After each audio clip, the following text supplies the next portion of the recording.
Gwalior fort के अंधेरों में एक लाल चुनरी वाली औरत दिखती है। जो भी उसे देखता है उसके साथ चलने लगता है, मगर अगर किसी ने मुड़कर देखा तो वो इस दुनिया से ही मिटा दिया जाता है। ऋषभ एक हिस्ट्री स्टूडेंट ग्वालियर फोर्ट के एक गुप्त महल की रिसर्च में लगा था। उसका मानना था कि फोर्ट के अंदर एक ऐसी जगह है जो हिस्ट्री बुक में नहीं लिखी गई। उसके प्रोफेसर ने उसे एक खौफनाक किस्सा सुनाया था। एक लाल चुनरी वाली औरत रात के 12 बजे फोर्ट में दिखती है। उसके साथ जो भी चलता है वो वापस नहीं आता, और जो उसे देखकर मुड़ता है उसका तो कोई वजूद ही नहीं रहता। ऋषभ को सिर्फ एक लोकल कहानी लगती थी। वो अपने दोस्तों के साथ एक डॉक्यूमेंट्री बनाने के लिए फोर्ट के अंदर घुस जाता है। उस रात जब वो अपने कैमरे के साथ एक खंडर में इंटर करता है तो उसके सामने एक हल्की सी लाल परछाई नजर आती है। पहले तो वो सोचता है कि ये कोई रिफ्लेक्शन होगा, मगर जैसे जैसे वो आगे बढ़ता है वो औरत एकदम क्लियर दिखने लगती है। लाल चुन्नी में लिपटी हुई एक औरत जिसकी आंखें सीधा ऋषभ की तरफ थी। उसके दोस्त चिल्ला पड़े, ऋषभ वापस आ जाओ, लेकिन वह जैसे हिप्नोटाइज हो चुका था।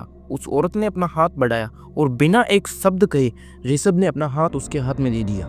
उसका चेहरा सुखद लग रहा था, मगर उसकी आंखों में एक अजीब सी उदासी थी, एक ऐसी उदासी जो सिर्फ मौत के बाद आती है।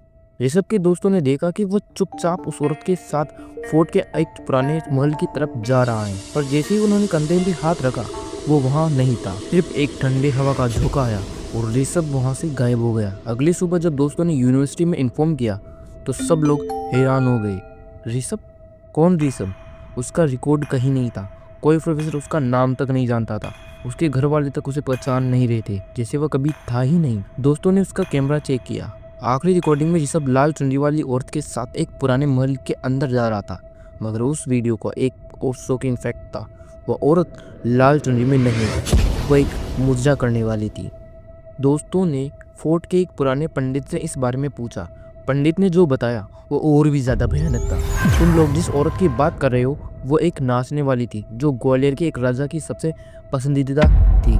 उसके सौंदर्य का जादू ऐसा था कि राजा ने उसे अपनी रानी बनाने का फैसला किया, मगर उसे पसंद करने वाले और भी लोग थे। एक रात उसके एक शत्रु ने फोर्ट के अंदर उसका खून कर दिया। जिस जगह उसका खून बहा वहाँ एक महल था। उस महल का दरवाजा बंद कर दिया गया ताकि उसकी आत्मा वहाँ से कभी बाहर ना आए। मगर जो भी उस जगह को भूल गया वो भी इस दुनिया से मिट गया। एक महीने बाद एक नए टूरिस्ट ने वहाँ लाल चुनरी वाली औरत देखी और साइकिल दोबारा शुरू हो गई। मगर एक और चीज थी, अब उस औरत के साथ एक नया इंसान भी खड़ा था, ऋषभ। उसका चेहरा उदास था, जैसे वो भी किसी नए शिकार का इंतजार कर रहा हो। लाल चुनरी वाली औरत सिर्फ एक आत्मा नहीं थी, वह एक कहानी थी जो हिस्ट्री से मिटा दी गई थी। जो भी इस कहानी को याद करता है वो इस कहानी का एक हिस्सा बन जाता है। अगले टूरिस्ट का नाम क्या होगा? क्या तुम उसे देख पाओगे?